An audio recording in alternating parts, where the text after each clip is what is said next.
जब हम योगिनी एकादशी का व्रत रखते हैं, 88,000 ब्राह्मणों को भोजन कराने का फल प्राप्त होता है और साथ ही साथ जो हमारे पाप होते हैं उनसे हमको मुक्ति मिलती है। राधे राधे दोस्तों, जय श्री कृष्ण कहते हैं आप लोग सब। तो दोस्तों, मैं अनु गुप्ता, स्वागत है आप सभी का मेरे नए वीडियो में।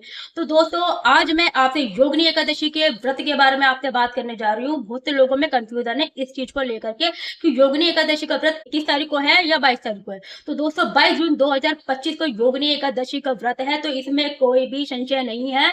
तो आप 22 जून 2025 से ही इस व्रत को आप अपना करें और 23 तारीख को अपना इसका पारण करें। तो दोस्तों, आज मैं आपसे इस व्रत के बारे में ना बहुत ही इंपॉर्टेंट कथा के बारे में आपसे बात करने जा रही हूँ। योगिनी एकादशी है तो इसीलिए मैं आपसे इस कथा के बारे में आपसे बात करने जा रही हूँ कि भगवान कैसे कैसे हम पे और किस किस रूप में हमारे पास आके हम पे दया करते हैं और कितने ज्यादा दयावान होते हैं दोस्तों। तो ऐसी ही एक पौराणिक कथा है जो आज मैं आपको योगिनी एकादशी के व्रत के अनुसार मैं आपके सामने प्रस्तुत करने जा रही हूँ। तो दोस्तों, जो लोग चैनल पे नए आए हैं, चैनल को सब्सक्राइब करिएगा और फेसबुक पर तो भाई फॉलो करिएगा और वीडियो को लाइक कमेंट शेयर करिएगा। तो दोस्तों, चलिए बिना टाइम को वेस्ट करे बिना इस वीडियो को हम आगे बढ़ाते हैं। दोस्तों, कृष्ण पक्ष के आषाढ़ मास के जो एकादशी आती है ना, उसे योगिनी एकादशी कहते हैं। योगिनी एकादशी जो व्रत होता है ना दोस्तों, उसकी महिमा इतनी ज्यादा होती है। हम जीवों पर इस कथा के बारे में आज मैं आपको बिल्कुल विस्तार पूर्वक आपको बताऊंगी। ये जो व्रत होता है ना, आपके जो स्वास्थ्य से जुड़े जो रोग होते हैं ना, उनसे आपको मुक्ति प्रदान करता है, आपको मोक्ष प्रदान करता है ये योगिनी एकादशी का व्रत। तो दोस्तों, चलिए अब मैं आपको इसकी कथा जो है बिल्कुल विस्तार पूर्वक आपको सुनाती हूँ। योगिनी एकादशी व्रत की पौराणिक कथा कुछ इस तरह है। तो दोस्तों, एक अलकापुरी नामक गांव में कुबेर देवता राज्य करते थे और अलकापुरी नामक गांव के जो राजा थे ना, वो कुबेर देवता थे जो भगवान शिव के परम भक्त थे। और वो ना उनकी नित्य प्रतिदिन उनकी सेवा करते थे, उनकी पूजा अर्चना करते थे। और उन्हीं की सेवा में ना एक माली था जो उनको पुष्प प्रदान करता था, जिससे कि जब भगवान की जब वो पूजा करते हैं ना कुबेर देवता, तो वो जो पुष्प हैं वो उनकी सेवा में दे सके। तो उस माली का जो नाम था ना, हेम माली था। ठीक है। तो हेम माली रोज मान सरोवर से पुष्प बहुत सुंदर सुंदर तोड़ के लाता था और कुबेर देवता को देता था। तो जिससे कुबेर देवता डेली रोज प्रतिदिन उस पुष्प से भगवान शिव की पूजा अर्चना करते थे, बहुत आराधना करते थे, बहुत ज्यादा मतलब उनके परम भक्त थे, तो बहुत ज्यादा उनकी पूजा करते थे कुबेर देवता। लेकिन हेममाली ना अपनी पत्नी के जो प्रति था ना बहुत ही ज्यादा आसक्त था। एक दिन हेममाली पुष्प लेकर जब आया मानसरोवर पार्क से ना, तो वो पुष्प लेकर ना डायरेक्ट अपने पत्नी के पास चला गया। और जब वो अपनी पत्नी के पास गए ना, तो वो राजा को कुबेर देवता को ना पुष्प देना वो भूल गए। और जब उनको याद आया कि भाई मैं पुष्प देना मैं भूल गया हूं, तो मतलब वो उनको बहुत ही ज्यादा अपने ऊपर गुस्सा आया कि आज मैंने ये क्या कर दिया।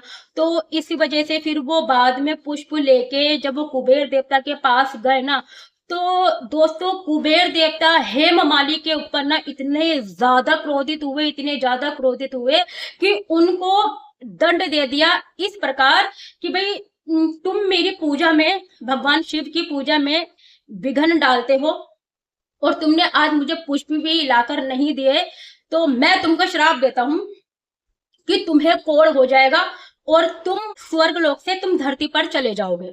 तो ऐसा उनको जब ये मतलब उनको श्राप मिलता है, तो फिर उनको मतलब उनका जो सुंदर रूप होता है मतलब वो भी खराब हो जाता है। और वो अपने श्राप के कारण ना अपने श्राप के प्रभाव के कारण वो फिर मतलब धरती पे आ जाते हैं और दर बदर बहुत भटकते हैं, वन वन भटकते हैं, और मतलब उनका जो शरीर होता है उस पे पूरी तरह से मतलब कोढ़ हो जाता है। तो मतलब बहुत परेशान रहते हैं, बहुत ही ज्यादा रोते हैं, बहुत ज्यादा परेशान होते हैं दोस्तों।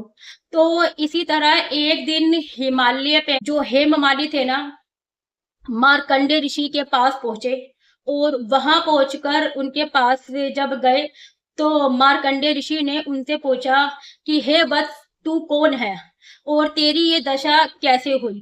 तो फिर उस समय हेममालिनी ने अपने पूर्व जन्म की जितनी भी सारी मतलब कथा थी, जो भी सारी बातें थी, वो मार्कंडे ऋषि जी को बताई, और उनसे बोला कि हे भगवान, आप मुझे कोई उपाय बताएं जिससे कि मैं इस रोग से मुझे मुक्ति मिल सके, और मेरे जो पाप हैं, मेरे पापों को भी मतलब मुक्ति मिल सके।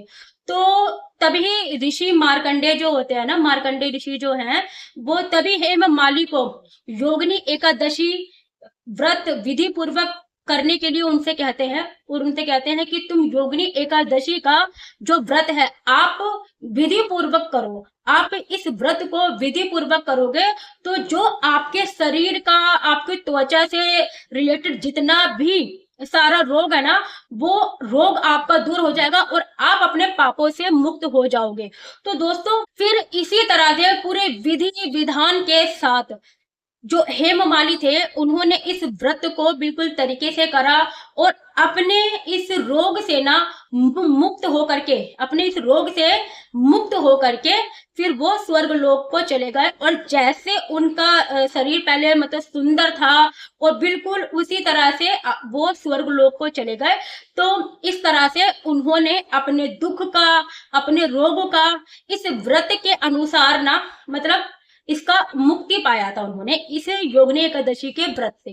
तो दोस्तों इस कथा का ना, इस व्रत का सबसे ज्यादा महत्व तो ये है एक, कि देखो हम व्रत तो हम करते ही करते हैं, लेकिन जब हम ये व्रत हम करते हैं ना, इस हमको 88,000 जो ब्राह्मण होते हैं ना, उनको भोजन कराने का फल हमको प्राप्त होता है जब हम योगिनी एकादशी का व्रत रखते हैं। 88,000 ब्राह्मणों को भोजन कराने का फल प्राप्त होता है, और साथ ही साथ जो हमारे पाप होते हैं उनसे हमको मुक्ति मिलती है, और पाप से मुक्ति मिलती है, और जितने भी हमारे दुख दर्द होते हैं, जो भी हमारी परेशानियां होती हैं, और जो भी रोग होते हैं ना, इन सब से हमको मुक्ति मिलती है। तो दोस्तों ये कथा आपको कैसी लगी, ये जो भी आपको मेरी वीडियो अगर आपको अच्छी लगती है तो दोस्तों प्लीज लाइक कमेंट शेयर जरूर कीजिएगा, और फॉलो सब्सक्राइब जरूर कीजिएगा। जय श्री कृष्ण, राधे राधे। मिलते हैं अपने नेक्स्ट वीडियो में।